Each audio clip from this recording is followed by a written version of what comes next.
Dan apapun yang akan kamu lakukan ke depan, aku pasti ada di sini and we'll always on your back. Jadi kamu bisa lean on us gitu.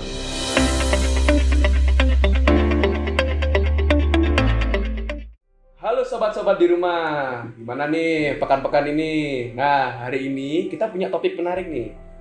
Topik ini tuh bahkan kita sampai mendatangkan pakar. Ada pakar hukum, ada pakar psikiater, ada pakar sosial, ada jurnalis, dan juga ada pakar psikolog. Nah, bagi yang sudah kepo nih tentang topiknya, topik hari ini itu ada sebuah berita, seorang konten kreator. Dia itu kontennya itu baik, kontennya itu membagikan pendidikan, membagikan kayak tips dan trik tentang menjadi mahasiswa atau bahkan masuk ke suatu universitas. Namun, ternyata selama ini dia membayar uang UKT-nya ini menggunakan uang hasil kerja PSK. Nah, menarik nih. Sebelum kalian beranggapan yang aneh-aneh atau sudah punya asumsi sendiri, kita bakal mendengar nih pendapat dan pandangan dari para pakar. Kita bisa mulai yang pertama dari pakar sosial. Silahkan. Halo, aku Karina dan di sini aku mau menyampaikan pandangan aku tentang konten creator yang ternyata dia ini membiayai hidupnya tuh pakai uang hasil kerja dia sebagai PSK ya. Nah, di sini menurut aku kasus ini tuh termasuk dalam value konflik, di mana konflik ini tuh didasari karena adanya perbedaan keyakinan moral dari netizen dengan konten creatornya. Netizen ini tuh beranggapan bahwa PSK ini suatu hal yang buruk dan hina banget gitu. Tapi kalau kita tilik nih dari POV-nya si content creator, sebenarnya content creator itu adalah orang yang berasal dari keluarga yang broken home, di mana dia harus membiayai hidupnya tuh pakai hasil uang kerja sendiri. Terus kenapa dia harus bekerja sebagai PSK alih-alih pekerjaan lain? Ya karena dia tuh punya keterbatasan ekonomi, atau bahkan dia juga memiliki trauma dari masa lalunya ya, karena dulu orang tuanya bercerai.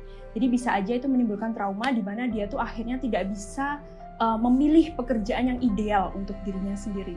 Dan juga PSK ini kan sebuah pekerjaan yang tidak membutuhkan syarat yang kompleks gitu ya, syarat minimal pendidikan dan lain-lain. Jadi dia merasa kalau PSK ini sebuah pekerjaan yang mudah dan menghasilkan uang banyak untuk membiayai hidupnya.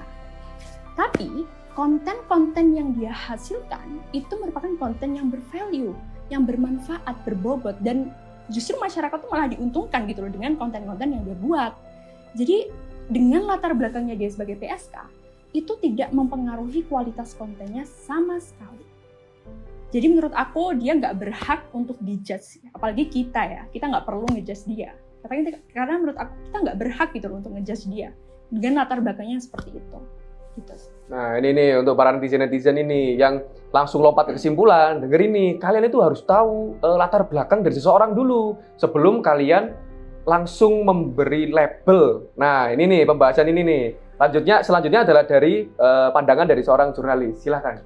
Nah, aku setuju banget sih sama pendapat tentang Karina yang tentang value konflik tadi. Dimana setiap orang itu pasti memiliki pandangan atau pendapat masing-masing terhadap suatu konflik. Dimana pandangan tersebut tidak dapat kita samaratakan dan juga tidak pasti.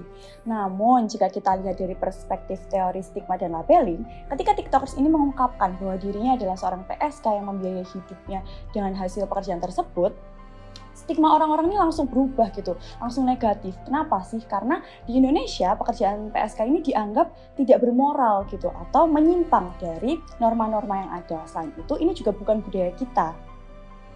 Nah, pengakuan tersebut mengubah identitas dirinya dari seorang edukator yang dihormati dan juga berwibawa menjadi individu yang dianggap tidak memiliki moral. Nah, TikToker tersebut banyak sekali mendapatkan dampak-dampak negatif. Nah, dampak negatif tersebut tidak hanya hujatan atau komentar negatif, tetapi juga ancaman dari warga-warga sekeliling dia gitu. Nah, labeling semacam ini seringkali sulit untuk dihilangkan karena orang-orang sudah terekam jelas di otaknya bahwa dia adalah seorang PSK. Nah, kita sebagai warga yang saling menghormati, sebaiknya kita saling menghormati satu sama lain dan juga tahu latar belakang mengapa dia ini memilih untuk bekerja sebagai PSK. Dalam konteks ini, ia adalah seorang broken home yang tidak dibiayai oleh orang tuanya. Maka dari itu, sebaiknya kita saling menghormati satu sama lain. Toh, konten yang ia berikan juga edukatif dan juga membantu kita. Iya, latar belakangnya itu kurang lebih jangan langsung kalian simpulkan. Dan kalian jangan mulai beli seseorang dulu sebelum kalian mengenal dirinya. Nah, selanjutnya ini ada dari pakar hukum. Silakan. Nah, jadi kalau misal menurut aku nih, si TikToker ini adalah korban karena orang-orang ini melangkahi privasinya. Nah, dan ini sebenarnya juga tidak melanggar hukum pidana yang dia lakukan. Jadi kita nggak bisa menyalahkan dia gitu. Terus kalau misal dari communication privacy management theory, itu kita tuh sebagai tiap individu kita punya aturan masing-masing apa yang mau kita ungkapkan, apa yang mau kita sembunyikan, dan itu hak kita bebas dan tidak ada yang bisa menyalahkan itu. Dan itu biasanya dilatar belakangi oleh budaya, gender, motivasi, dan konteks. Nah, kalau misal dari segi budaya nih, di Indonesia sendiri kan mungkin tabu ya hal-hal seperti PSK itu. Nah, sedangkan kalau misal kita di negara luar, di negara liberal itu kan lebih bebas, dan banyak kan yang bikin konten seperti di OnlyFans itu mereka tuh bekerja dari situ, tapi ya nggak masalah, nggak ada yang ngehujat gitu, emang perbedaan budaya aja gitu. Kemudian kalau misal dari sisi TikTokers itu sendiri, mungkin dia juga mempertimbangkan dari risk benefit analysis juga nih. Kalau misal risk benefit analysis itu dia mempertimbangkan apakah yang dia ungkapkan itu beresiko atau justru memberi manfaat. Nah, tentunya sebagai konten kreator pendidikan, dia kan merasa, oh aku punya reputasi yang harus dijaga nih. Jadi makanya dia memilih untuk menyembunyikan itu. Nah, jadi orang-orang yang mengviralkan, yang menyebarkan tanpa izin, itu justru yang melangkahi privasinya, dan itu sebaiknya emang tidak kita lakukan gitu. Ya, melanggar. Netizen ini bukan cuma melabeli, tapi dia juga melanggar privasi dari konten kreator ini. Ya, coba bisa selanjutnya dari psikiater. Ya, kalau dari aku sendiri, aku kurang lebih setuju dengan pendapat semuanya bahwa secara norma dan kesusilaan di budaya kita memang bukan hal yang tepat untuk dilakukan. Tapi juga kita perlu ingat bahwa secara hukum gitu ya, baik PSK dan pengguna PSK di Indonesia ini tidak dapat dipidanakan. Nah, tapi aku selalu yakin apa yang dipilih dahulu adalah keputusan yang bukan keputusan yang sia-sia gitu, karena itu adalah keputusan yang bisa diambil dalam keterbatasannya waktu itu. Apalagi sudah disampaikan tadi bahwa latar belakangnya dia adalah seorang broken home, terus ada banyak lah yang pasti mendasari sampai akhirnya dia terpaksa menjadi PSK.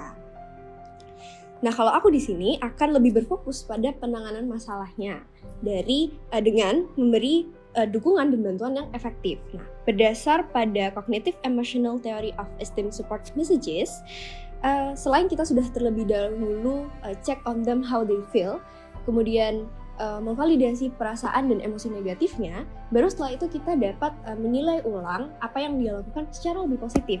Nah, misalnya caranya kita bisa menyampaikan kepada si X ini, "Hai X, setelah apapun yang kamu lakukan untuk menghidupi dirimu sendiri, untuk bertanggung jawab kepada dirimu sendiri gitu, aku bangga kamu udah melewatinya.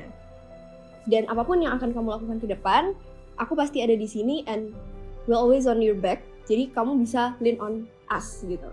Nah, setelah itu baru kita bisa memberi rekomendasi yang lebih jauh terkait apa yang akan dilakukan sama dia. Tapi sebelum itu, dia akan sudah dapat memahami perasaannya dan situasi terakhir dan apa yang seharusnya dia lakukan.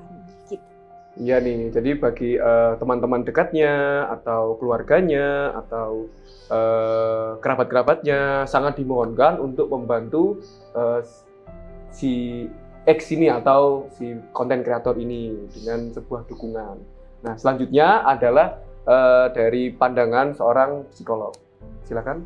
Nah, kalau dari aku sendiri ya, setuju juga dari pakar-pakar sebelumnya bahwasanya kalau kita teliti lebih lanjut, pernah nggak sih terpikir bagaimana kondisi psikologis dari si TikTok tersebut?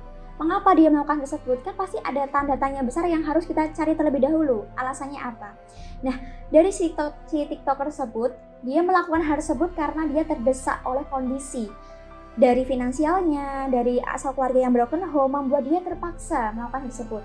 Nah, jadi dari action as theory ini membuktikan bahwasanya adanya hubungan antara pikiran, hati, dan juga kondisi sehingga menimbulkan sebuah tindakan.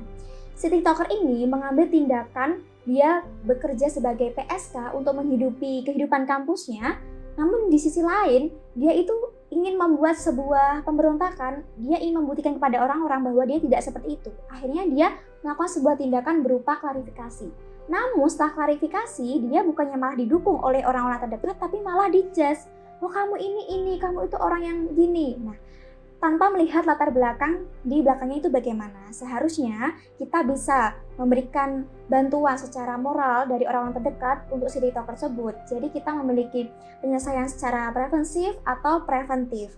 Nah, dari situ bisa membuktikan bahwasanya pengaruh psikologis itu memang berdampak sekali pada tindakan yang kita lakukan. Sehingga kita perlu menyelaraskan antara pikiran, hati, dan juga tindakan agar lebih harmonis. Iya, yang saya highlight ini netizen sulit ya emang ya, netizen sudah melabeling, dia juga sudah melanggar privasi dari konten kreator ini, dan juga setelah diklarifikasi pun dia nggak mau tahu, tetap nggak mau tahu latar belakangnya kayak gimana. Emang susah ini masalah kayak gini. Nah, tapi kita bisa berfokuskan kepada apa yang bakal kita lakukan atau apa yang bisa kita bantu kepada si konten kreator ini. Nah, kurang lebih dari yang telah disebutkan oleh pakar psikiater tadi, bahwa dia ini butuh bantuan dari orang-orang di sekitarnya.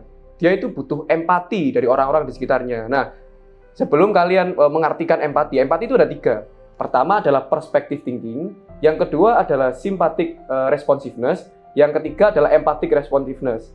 Yang dilakukan orang-orang di media sosial itu adalah sympathetic responsiveness, atau dia hanya merasa iba, tidak langsung membantu. Yang sangat dibutuhkan yang oleh konten kreator ini adalah empathic responsiveness, di mana ada tindakan dari teman-teman terdekat, dari keluarganya, dari kerabat-kerabatnya untuk menunjang contoh mentalnya dia, agar mungkin dia tidak bunuh diri mungkin ya, karena mungkin dihujat oleh netizen seluruh Indonesia Raya, seperti itu.